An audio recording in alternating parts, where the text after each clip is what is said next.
Chers amis, je vous propose qu'on enchaîne avec la chronique suivante de l'émission. On va recevoir sur ce plateau le formidable Vincent dans le PowerPoint de Vincent. C'est parti.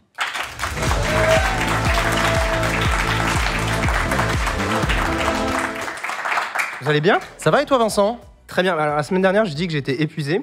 J'ai reçu un texto de ma mère tout de suite. Est-ce que ça va, etc. Donc, ça va très bien. Voilà, maintenant, je vais dire que ça va très bien. On l'embrasse parce que visiblement, elle regarde tes chroniques en direct. Voilà, alors non, le replay, non, sur YouTube. Non, YouTube, non, quand même. Elle est passée une fois sur mon Twitch, c'était la panique. De quoi tu veux nous parler cette semaine? Cette semaine, comme toutes les semaines, j'ai passé beaucoup de temps sur YouTube. Globalement, c'est 90% de mes journées en ce moment, clairement. Et je suis tombé sur une vidéo de Spark Dies. Donc, c'est un influenceur, c'est un créateur de contenu que j'aime beaucoup. Donc, dans ce vlog, si on peut passer à la slide suivante, voilà. On le voit, en fait, passer beaucoup de temps à la Fashion Week. C'était la Fashion Week de Paris en ce moment. Et moi, vous savez, la Fashion Week, je veux dire, la mode, oui, ça saute aux yeux. Voilà. Mais j'ai pas besoin de préciser. Enfin, a priori, non, voilà. c'est évident. Donc bref, je regarde sa vidéo, ça m'intéresse vachement. Je dis, leur vie est dingue, c'est vraiment palpitant. Puis je me suis fait une remarque. Il y a quand même beaucoup d'alcool dans cette vidéo, quand même. Enfin, beaucoup de boissons, ce genre de choses. Enfin, c'est quand même assez. Je fais quelques captures d'écran. Enfin, il y a quand même beaucoup d'alcool, je trouvais. Enfin, mais c'était plein de soirées différentes, quand même. Alors, je dis pas ça pour faire un reproche. Moi-même, j'ai été jeune, fut un temps. J'ai pas mal roulé ma bosse dans le milieu de la nuit parisienne. Pas du tout. Vraiment, c'est totalement Tu bois avec faux. modération, conformément aux recommandations des autorités. Je ne bois quasiment plus, pour le coup. Voilà. Et en plus, c'est pas une blague, oui, c'est vrai. Oui. On en avait un peu parlé, je crois. On en avait, je t'avais proposé à boire, t'avais dit non, donc voilà. Voilà. Mais voilà, chacun fait comme il veut, bien sûr. Donc j'ai vu ça et puis je me suis rendu compte, alors que je m'intéresse beaucoup à la réglementation du milieu des influenceurs, je me dis mais c'est vrai que je sais pas comment fonctionne la loi E20 sur Internet en fait. Et puis j'ai aussi vu qu'il y a quelques jours, Meta a été condamné à l'initiative de l'association Addiction France à devoir retirer une trentaine de contenus d'influenceurs faisant la promotion de l'alcool.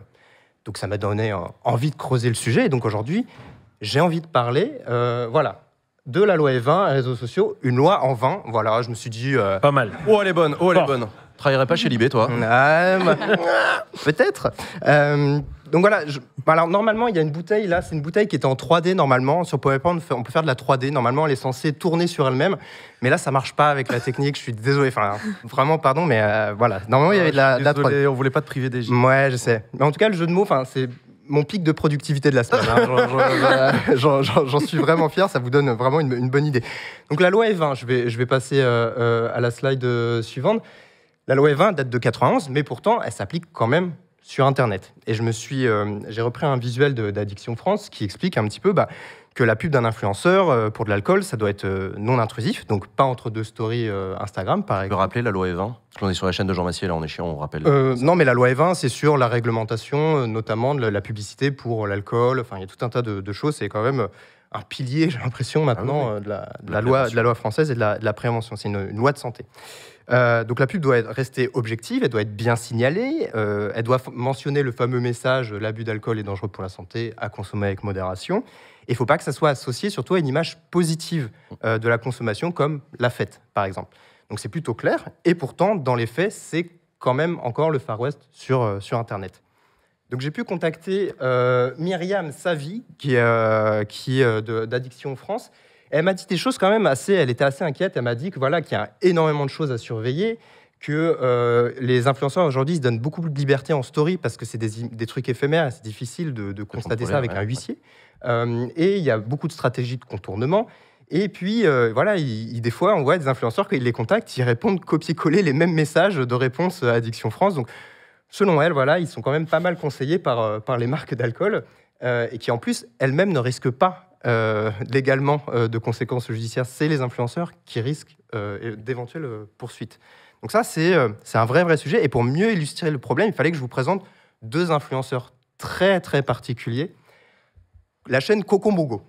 Voilà, c'est deux amis. Je connais la DA est claire, je crois. Voilà. C'est deux potes, voilà, amateurs de bonne viande et d'alcool, qui résument leur ligne éditoriale en trois expressions, donc joie de vivre, partage et insouciance. Voilà, donc je vous laisse juger un petit peu de la joie de vivre, de l'insouciance qui se dégage un peu des contenus jusque-là. J'ai une petite affection particulière pour but du jeu s'atomiser, voilà. C'est plutôt clair. On dit les termes, ouais. Voilà, donc leurs contenus, ils sont pas forcément sponsorisés par des alcooliens, si on voit la slide suivante notamment, mais ils mettent quand même vachement en avant l'alcool dans un cadre très valorisant, et ça pose de vraies questions. Et ce, même si sur YouTube, en début de vidéo, il y a ce fameux message de prévention en disant voilà, c'est du second degré, même si je trouve ça un peu bizarre qu'ils utilisent des guillemets pour dire, comme s'ils faisaient le geste en même temps qu'ils écrivaient l'abus d'alcool est dangereux pour la santé. Voilà, ça c'est. Je trouve ça un peu. Bref, c'est un détail, mais ça m'a. Et sur Instagram, par contre, ces messages, et notamment sur le compte Instagram d'un des deux membres du duo, ça apparaît beaucoup moins. Enfin, c'est compris en cas de partenariat qui sont mal signalés en plus avec une brasserie artisanale ou une marque de tireuse à bière. Je suis aussi tombé sur un autre type de publication. Mais on va dire que c'est un sujet pour un autre jour. Si vous posez la question, le monsieur en Marcel, c'est effectivement Baptiste Marchais, un influenceur connu de la fachosphère. Ah, voilà. D'accord. C'est clair. Bref, sur un certain angle, oui. Je vais avancer. Avance donc. L'année dernière, ça m'a fait aussi penser, il y a une marque de bière qui a convié plusieurs influenceurs à Coachella.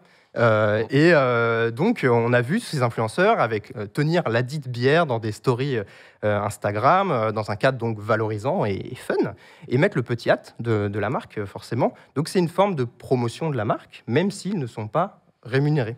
Et TF1 avait fait un reportage et il parlait justement de ça, et la marque avait répondu « Les influenceurs conviés sont libres de participer ou non à ces événements, de publier ou non des contenus sur place ou a posteriori ». Voilà, je vous laisse juste juger un petit peu de ça. En tout cas, il y a un représentant d'Addiction France dans le reportage, Franck Leca, qui y avait vu une forme d'hypocrisie et une volonté de contourner la loi Evin. Alors, j'ai repensé forcément aux vidéos Spark Dice, qui ne sont pas de la promotion rémunérée non plus, mais qui mettent tout de même en avant la consommation. Et je me dis, mais qu'est-ce qu'on en fait, en fait ? Donc, j'ai demandé son avis en off à une influence manager qui travaille dans ce milieu, qui est en lien avec les marques et les influenceurs. Et elle m'a dit voilà, que la loi Evin, elle est très complexe et que les marques jouent dessus. Mais elle pense néanmoins qu'il y a une responsabilité de la part des influenceurs, notamment parce qu'ils connaissent leur public, ils savent ce qu'ils mettent en scène. Et elle compare ça avec ceux qui ne se filment pas en train de fumer. Et ce type de raisonnement, effectivement, il vaut aussi pour la mise en scène de la cigarette, qu'on voit de temps en temps dans les vidéos de Spark Dice, mais aussi pour les partenariats d'autres influenceurs avec des marques de cigarettes électroniques, avec des sites de paris sportifs ou pour des placements financiers pas toujours recommandables. Et donc voilà, ça soulève pas mal de questions, mais et avant de vous quitter, j'ai un dernier cas d'école qui est très intéressant, je trouve. Il s'agit d'un partenariat pour un jeu à boire et Maison Grise. Donc Maison Grise, c'est la structure du youtubeur Pierre Cross. C'est un peu son collectif. Donc Maison Grise, qui a réalisé lui-même sur sa chaîne beaucoup de vidéos autour de l'alcool ces dernières années.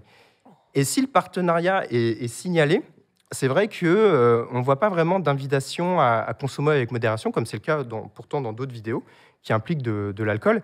Mais comme c'est la promotion d'un jeu à boire, mais pas directement d'un alcool, etc., on se dit... peut-être qu'ils estiment, Pierre Cross et tout ça, que c'est des règles un peu différentes, alors que, bon, techniquement, la loi Evin, là-dessus, elle est plutôt claire. Ouais. D'où ma question de fin, qui est un jeu de mots nul, mais je vais l'assumer, c'est pas grave. Est-ce qu'on pourrait dire qu'en plus de Maison Grise, Pierre Cross est aussi membre de la zone grise de la loi Evin? Voilà, c'est la fin de ma chronique. Merci beaucoup. Prenez soin. Vincent. Merci.